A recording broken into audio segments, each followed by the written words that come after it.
새벽을 깨우고 믿음으로 교회로 나오신 사랑하는 성도님들과 가정에서 오늘 방송을 통해서 함께 은혜 받고자 일어나서 동참하시는 사랑하는 성도님들, 그 한 분 한 분 위에, 또한 가정들 위에 하나님이 예비하신 신령한 은혜를 성령과 말씀으로 풍성히 공급해 주셔서 오늘도 예수 그리스도와 함께 능력 있는 삶을 살아가는 거룩한 성도들이 되게 하시기를 예수 이름으로 간절히 축복합니다.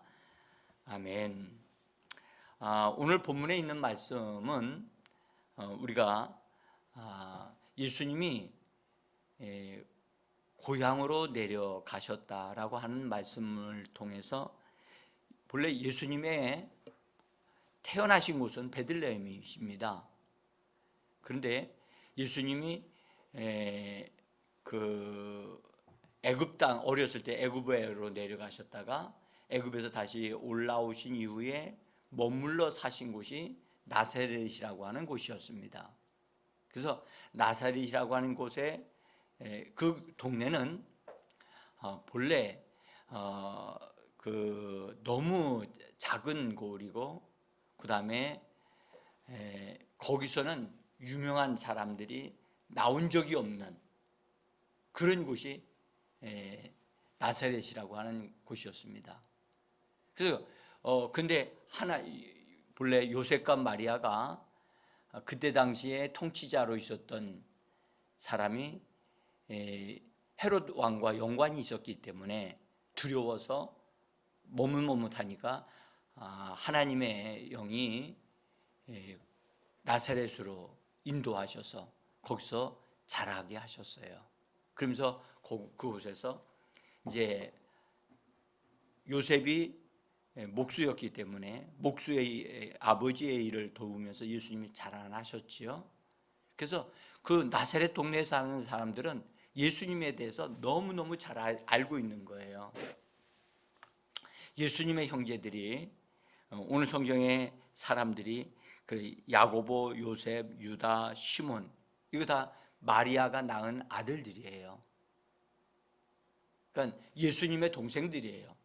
육신적으로 본다면. 그래서 그 다음에 이제 누이들이 있다고 그랬는데, 그러니까 적어도 마리아가 예수님을 낳으신 다음에 적어도 6명 이상은 낳았다는 것을 말씀하고 있어요.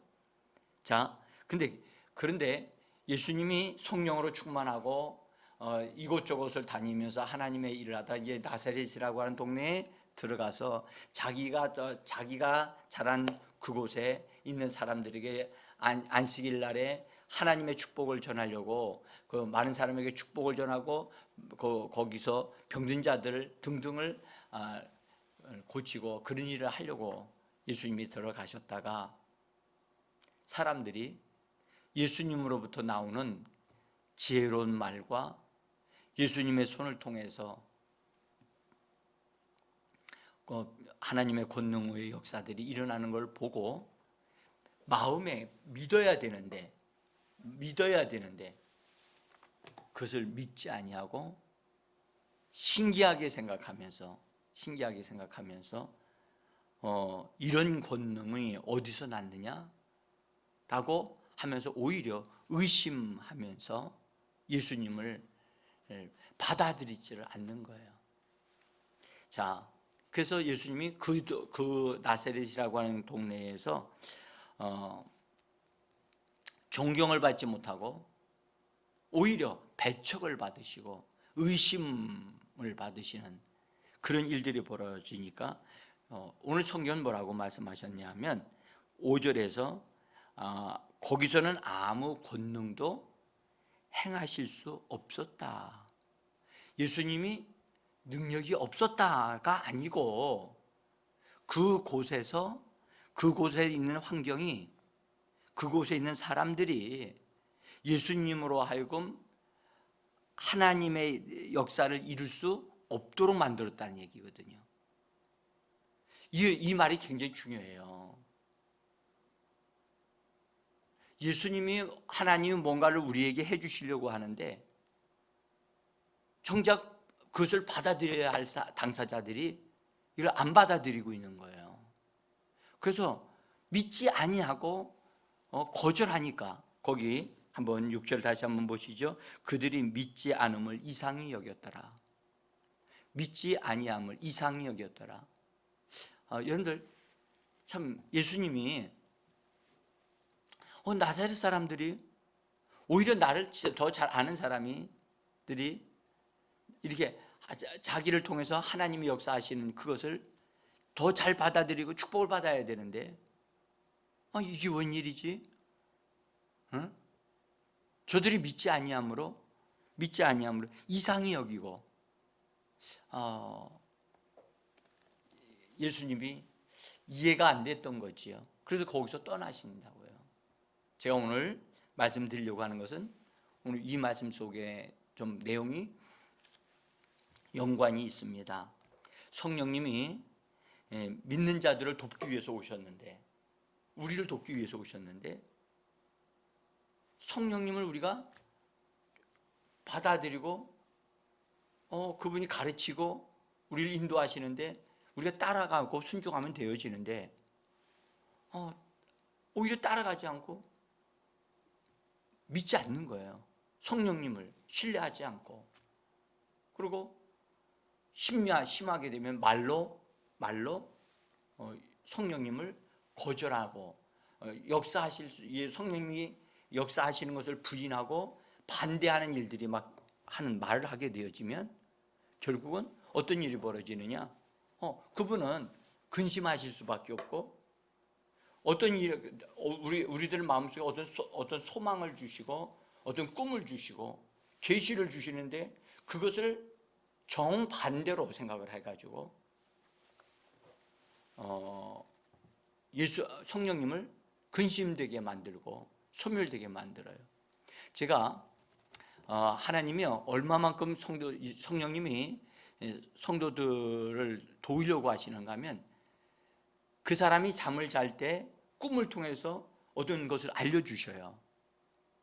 알려주시는데 그 꿈은 이 꿈을 해석할 때 자의적으로 해석하면 안 되거든요. 꿈 해석하는 걸 성경을 통해서 배워야 돼요. 배워야 되는데 그냥 뭐 그것에 대해서 대강 아는 대로, 대충 아는 대로 그걸 가지고 해석을 한단 말이에요. 그렇게 되어지니까 성령님이 주시려고 하는 것과 정반대되는 현상이 일어나는 거예요. 제가 그런 일을 많이 봤어요. 그래서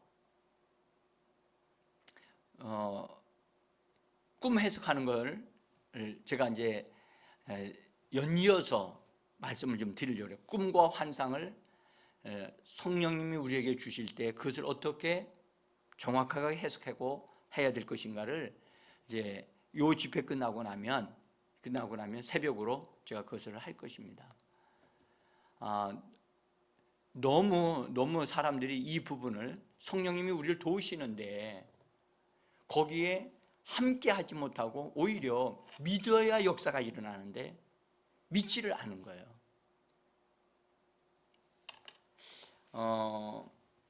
그래서 성령님이 우리 안에서 근심하거나 소멸되시는 역사가 일어나게 되어지면 하나님의 역사는 일어나지 않습니다. 뒤로 물러나 계실 수 있는 거예요. 그분이 내게 오셨어요. 오셔서 어느 정도는 맨 첫 번에 그 사람이 성령님의 인도를 받고 순종하는 것 같더니 어느 상태가 다 되어지니까 자기 뜻대로 자기 생각대로 막 하는 거니까 성령님이 더 이상 도우실 수 없는 거예요. 도우실 수 없으면 어떻게 되죠? 뒷짐을 지고 있는 거예요. 응?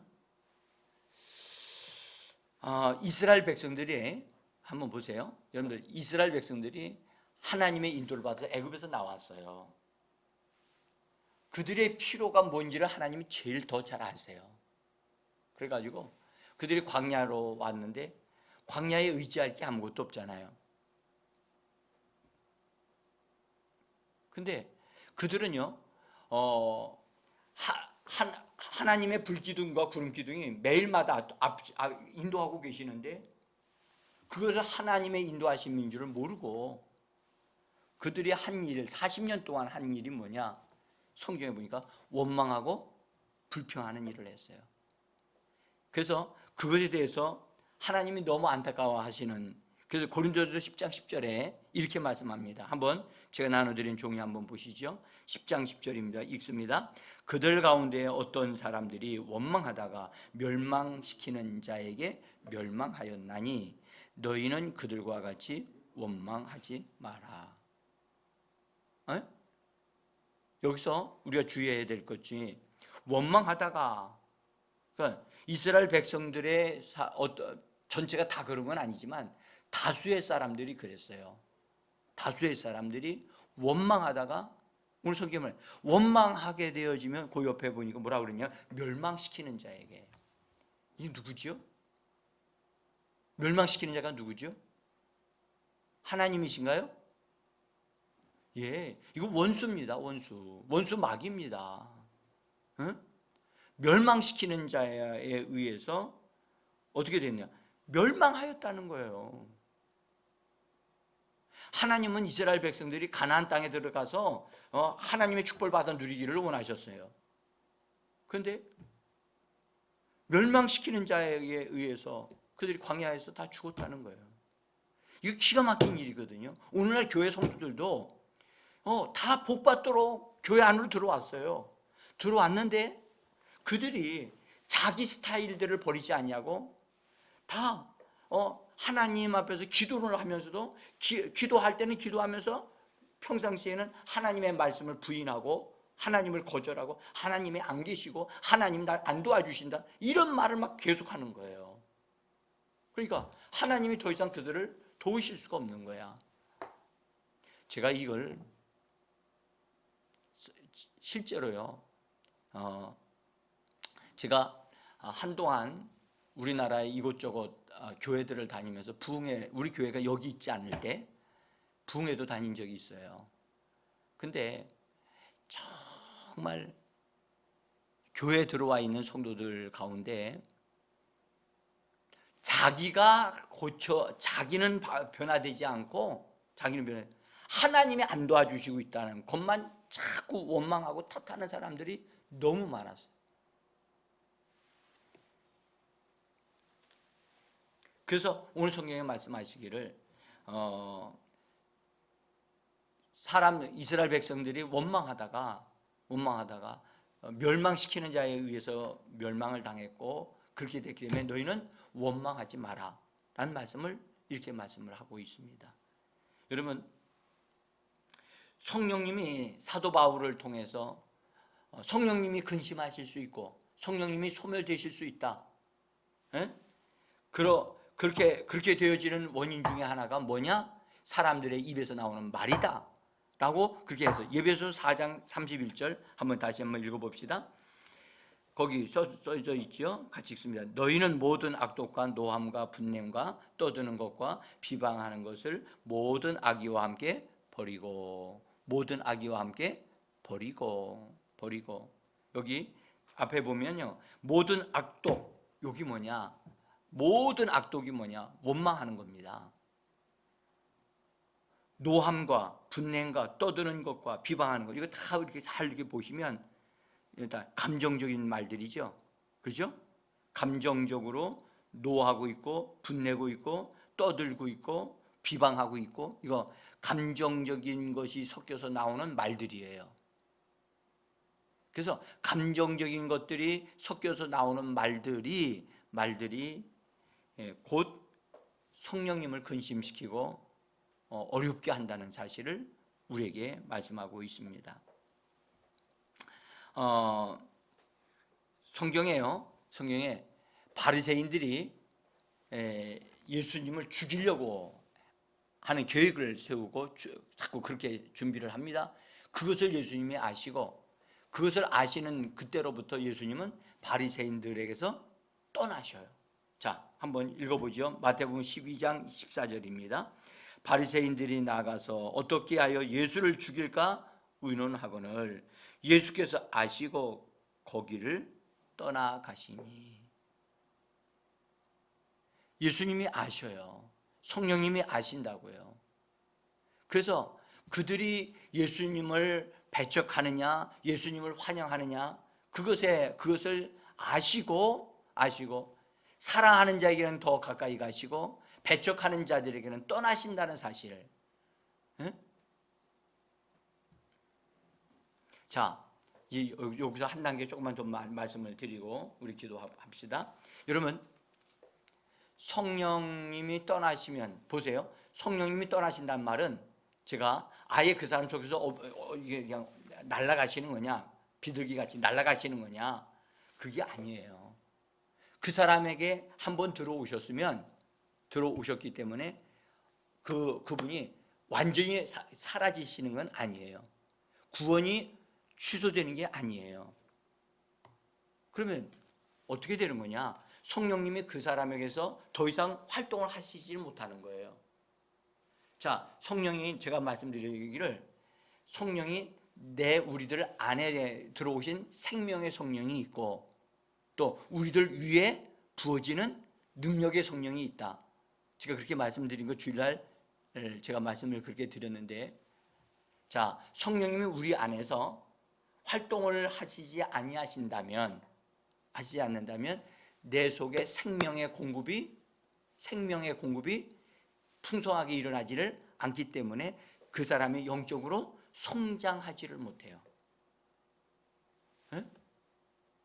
영적으로 성장하지를 못하고, 그 다음에 내 안에 빛을 하나님이 자꾸, 성령님이 빛을 비춰주셔야 되는데, 성령이 빛을 비춰주셔서 뭔가를 보게 하고 깨닫게 하고 이렇게 하셔야 되는데, 빛을 비춰주시지 않으니까 깨닫는 게 없어지는 거예요. 점점점 감각이 둔해지는 거예요. 그래서 변화가 일어나질 않아요. 내면에 성장도 안 되어지고 변화가 안 되어져요. 그리고 감각력이 민감해져야 되는데 민감해지지는 않냐고 점점점 둔감해지기 시작하는 거예요. 자, 그러면서 전에는 하나님 앞에 예배 드릴 때는 감동도 되고 말이요. 전에는 하나님 앞에 나와서 기도하게 되어지면 막 눈물도 흘리고 막 그런 데 있었는데, 아무리 기도해도 그런 감동도 없고 깨달아지는 것도 점점점 없어지게 되어진다. 그것이 바로 성령님이 나에게서 활동하지 않고 있는 모습이에요. 근데 많은 성도들이 이거 얘기하면, 나도 옛날에 말이야 저렇게 열심히 했을 때가 있었어. 나도 말이야 새벽 기도 할 때도 있었고, 철야 기도도 할 때도 있었고, 눈물을 펑펑 쏟으면서 기도할 수 있었어. 그때 잠깐뿐이지. 지나가면 다 끝나는 거야. 이렇게 말하시는 분들도 있습니다. 기가 막힌 일이죠.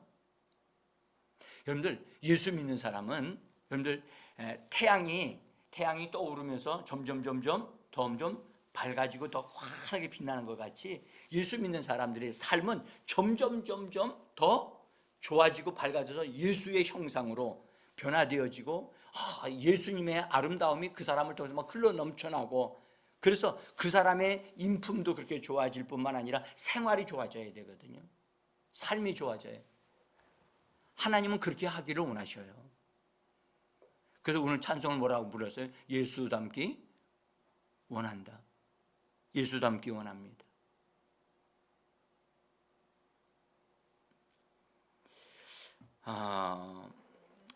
여러분들, 우리 안에 있는 열정이 과거보다 더 진해졌는가?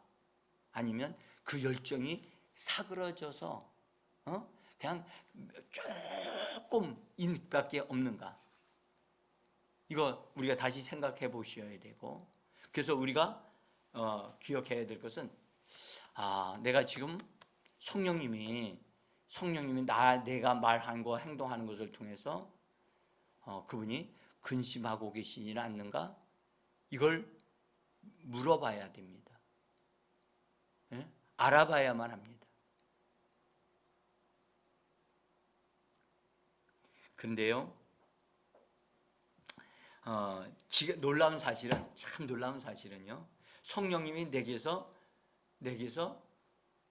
이게 또 뒷짐지고 뒤에서 이렇게 보고만 계시는 입장에 놓여 있다는 사실을 사람들이 잘 몰라요. 언제부터 그렇게 됐는지 잘 몰라요. 자, 여러분들 예수님을 예수님 소년 12살 된 소년 예수님을 모시고 그 요셉과 마리아가 예루살렘에 올라갔잖아요. 예루살렘에 올라가 가지고 절기를 지킨 다음에 내려와서 다시 고향으로 돌아갈 때 그 엄마와 아빠는 예수님이 자기들과 함께 가고 있다고 생각했어요. 하루 길을 갔다니까요. 내려갔는데 보니까 그때서야 비로소 깨달아. 예수가 없네? 이거 어떻게 된 일이야? 하고선 그때부터 찾기 시작했는데 하루 길을 갔는데 사흘 후에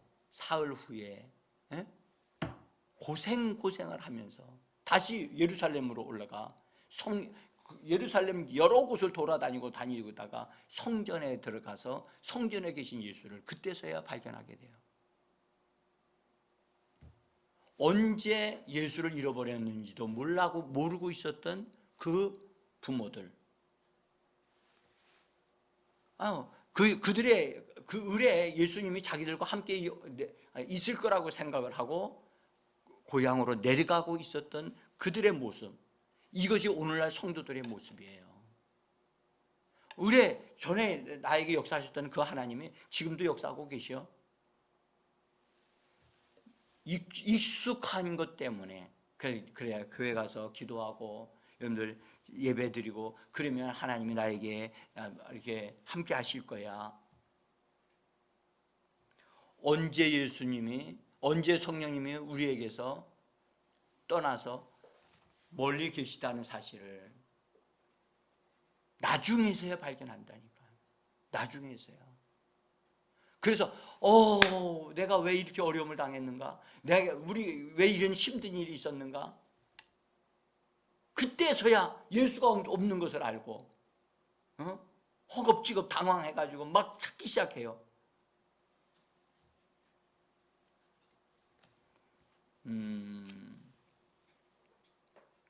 저는 오늘 이 말씀을 이렇게 준비하면서 많은 부분들을 좀 생각을 해보았습니다.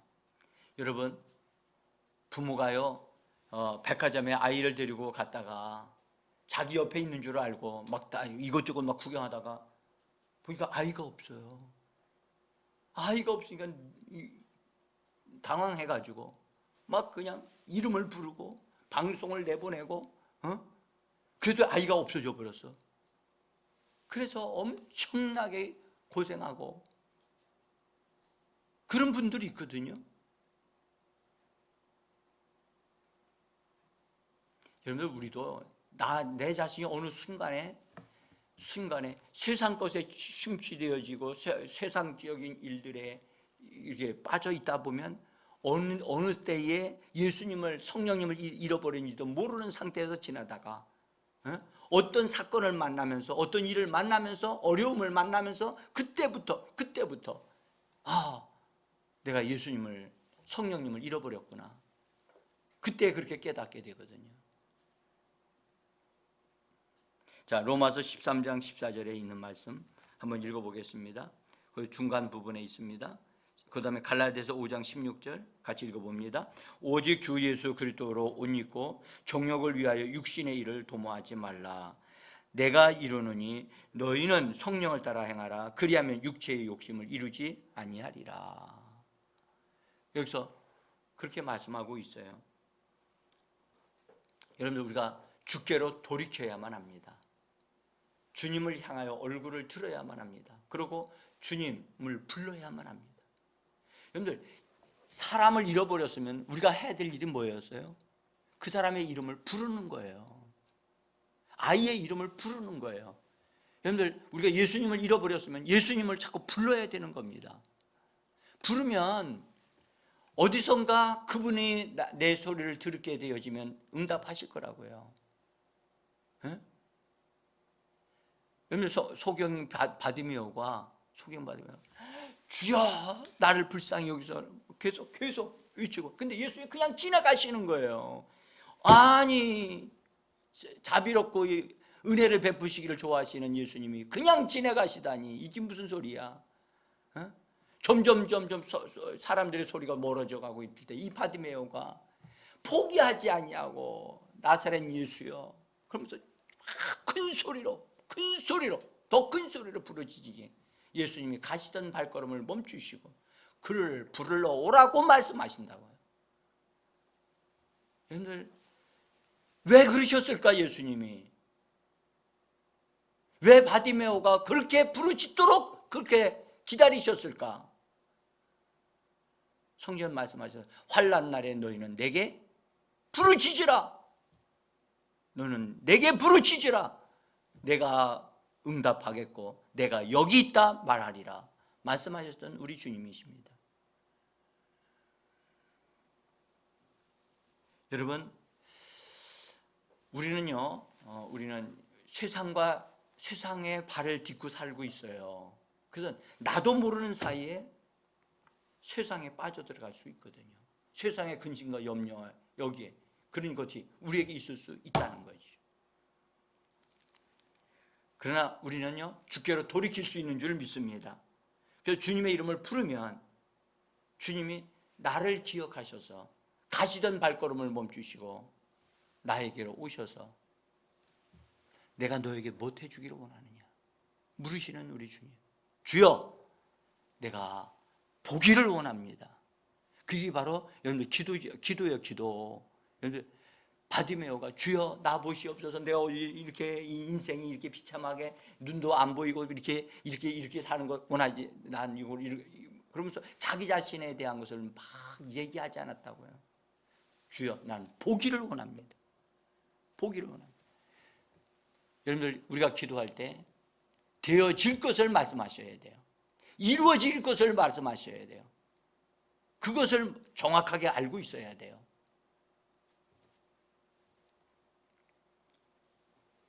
여러분들, 성령으로 시작하여 여러분들 육체로 마치는 사람들이 많습니다. 지금 이 어려울 때에 여러분들 예배 안 드리는 사람 부지기수입니다. 예수 잃어버렸어요.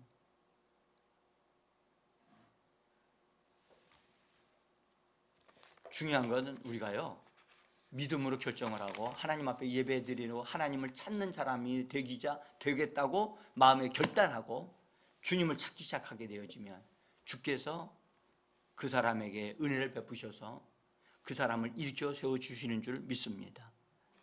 여러분들, 만약 우리가 여러분들 회복되지 않으면 어떻게 될까요? 여러분, 이 코로나가 계속해서 이렇게 상황이 되고 있다면 지금 예배 안 드리고 있는 성도들 다 어떻게 될까요? 좀 끔찍한 일입니다. 앞으로요, 여러분들, 코로나보다 더 강력한 어려운 것들이 더 있을 수 있거든요. 그러면 그때는 어떻게 할 거냐고요? 응? 여러분들, 우리가 예수 믿으면 구원받아요. 구원은 취소가 안 돼요. 그러나 구원 이후의 문제가 있어요. 구원 이후의 문제. 여러분들, 성경을 한번 보시면 요한계시록 20장 6절에 거기 여러분들 제가 써놨습니다. 뒷장에 보시면, 종이 뒷장에 보시면 이렇게 말씀합니다. 이 첫째 부활에 참여하는 자들은 복이 있고 거룩하도다. 둘째 사망에 그들을 다스릴 권세가 없고 도리어 그들이 하나님과 그리스도의 제사장이 되어 1000년 동안 그리스도와 더불어 왕노릇 하리로다.